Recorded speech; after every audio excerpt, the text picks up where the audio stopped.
तीन दामाद की सास पार्ट 2। अब तक आपने सुना कि कावेरी जी अपनी तीनों बेटियों ईशा, मोहिनी और सुहाना की शादी तीन घर जमाई लड़कों के साथ करवा देती है। उन्हें लगता है कि ये लड़के शायद घर का कामकाज संभाल लेंगे, लेकिन उनके तीनों घर जमाई बहुत आलसी थे। वो नौकरी भी नहीं करते थे और बाहर का काम भी नहीं। कावेरी जी ने अपनी बेटियों से कहा कि वो प्रेगनेंसी का बहाना बनाकर अपने पतियों को सबक सिखाए। अब सुनिए आगे। मम्मी, आपने जैसा कहा था हमने वैसा ही किया, लेकिन देखिए ना, विवेक का हाल तो वैसा का वैसा ही है। घर में ना सुबह का नाश्ता बनता है और ना खाना।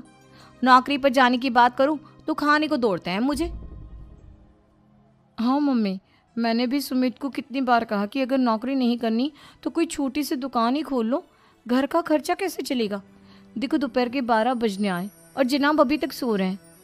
हाँ मम्मी, ईशा और सुहाना ठीक कहती हैं। अविनाश का भी यही हाल है। जब मैंने अपनी प्रेगनेंसी के बारे में कहा तो मुझसे कहने लगा, अरे दूसरी लड़कियां तो 9-9 महीने तक नौकरी करती है, बस डिलीवरी के टाइम छुट्टी लेती है। मोहिनी, तुम भी नौकरी करो। अब मुझे कहाँ नौकरी मिलेगी? मम्मी बताओ, अब मैं क्या करूँ?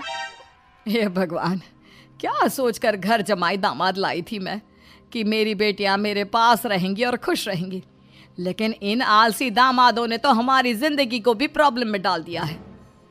मैं तो कहती हूँ मम्मी, हम लोग वापस अपनी जॉब पर जाना शुरू कर देते हैं। बता देते हैं इन लोगों को कि हमने प्रेगनेंसी का बहाना किया है। नहीं नहीं बेटा, ऐसी गलती भी मत करना। अगर तुमने ऐसा किया तो इन तीनों की आदत और ख़राब हो जाएगी। अरे आज नहीं तो कल कभी तो तुम प्रेग्नेंट होगी, तब वापस यही प्रॉब्लम आएगी। तब क्या करोगी तुम तीनों? हाँ मम्मी, आपकी बात तो बिल्कुल सही है। इन लोगों को तो सुधारना ही पड़ेगा। लेकिन कैसे? अपने बच्चों के आने की खबर सुनकर भी इन लोगों पर कोई असर नहीं हो रहा। पैसे कमाने के लिए घर से बाहर निकलना ही नहीं चाहते ये तीनों। अब मेरे दिमाग में एक प्लान आया है। तुम तीनों चिंता मत करो, उन तीनों को बुलाओ, फिर मैं बात करती हूँ। थोड़ी देर बाद कावेरी जी अपने तीनों दामादों को सामने बुलाकर अपनी बात कहना शुरू करती हैं। अविनाश, सुमित और विवेक, देखो बेटा, मैं ना तुम तीनों से बड़ा प्यार करती हूँ, इसीलिए तो तुम्हें घर जमाई बना कर रखा है मैंने। अरे मम्मी जी, सीधे सीधे कहिए ना, क्या बात है? प्यार तो हम भी आपको बहुत करते हैं। अरे मम्मी जी, आपकी इज्जत भी बहुत करते हैं। अरे भाई, आपके जैसी सास और कमाने वाली बीवी सबको मिलती है क्या? हाँ मम्मी, विवेक और सुमित ठीक कह रहे हैं।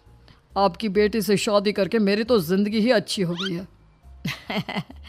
जानती हूँ मैं, और ये भी जानती हूँ कि तुम तीनों अपने अपनी बीवियों से बहुत प्यार करते हो।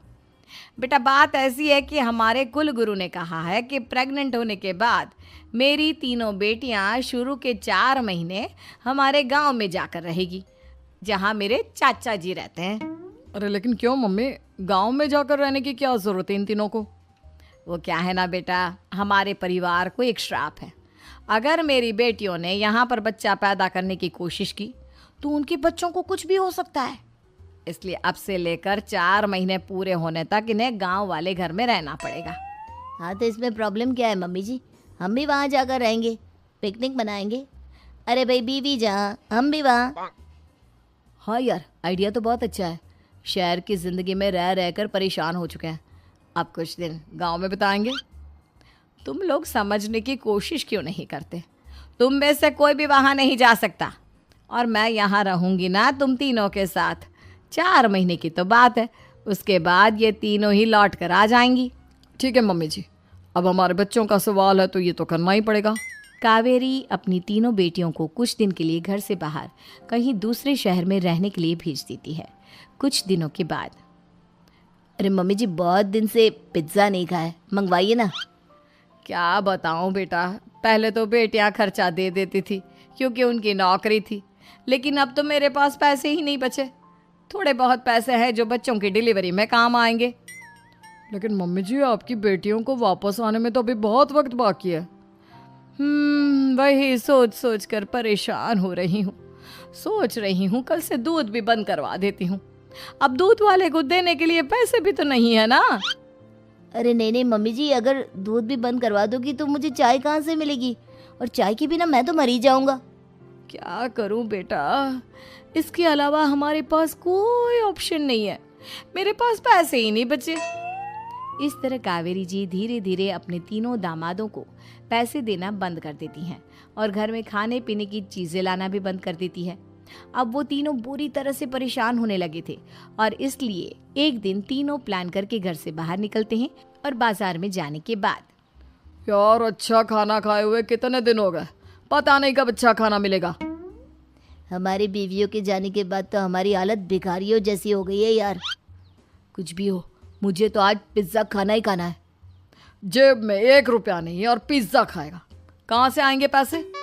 अरे देख वहाँ सामने बोर्ड पर क्या लिखा हुआ है, कंप्यूटर पर काम करने के लिए एक आदमी की आवश्यकता है। भाई मैं तो जा रहा हूँ, काम करूँगा और शाम तक पैसे लाकर आराम से पिज्ज़ा खाऊंगा। जा जा, तुझे कोई काम नहीं देने वाला, हम तो घर जा रहे हैं। चल भाई सुमित। सुमित और अविनाश वहाँ से चले जाते हैं और विवेक उस कंप्यूटर शॉप पर सारा दिन काम करके 5,000 रुपये कमा कर घर लौट कर आता है और अपने खाने के लिए अच्छी अच्छी चीज़ें भी लेकर आता है। ये देखकर विवेक और सुमित के दिल में भी कुछ पैसे कमाने की इच्छा जागती है। अरे सुबह सुबह कहाँ चल दिए तुम?